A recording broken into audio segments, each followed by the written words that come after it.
Խորքի մարդ ստանա 46 հագատ դրամ, հիմա 56 հագատ պիտի փող ստանա,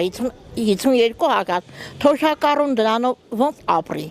52 հագատ դրանով, թոշակառուն, ու կրկնակի ամեն ինչը թանկացել է, ձուն որ դառնա, պետական ձուն դառնա 100 դրամ, թոշակառուն այդ կոմունալը տա, թե սոցիալական հարցերը տա, թե խորքի ինքը ուտի, թե ապրի,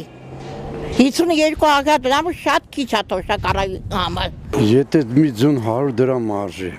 10,000 դրամ ինչ անում։ 200 զուարդում, այդ մի ամսա ձուն չի երկի, 10,000 դրամ, մենակ ձուն։ Հետո էսի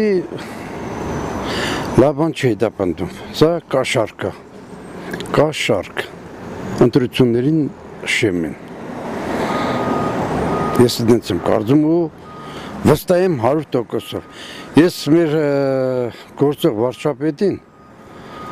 դեռ շատ շուտ բանից եմ իմացել։ Առաջի իր միտինգի ժամանակ, այն ժամանակ որ մարտի 1-ին պայքարում էր, ես ասեցի ստախոս վարչապետան։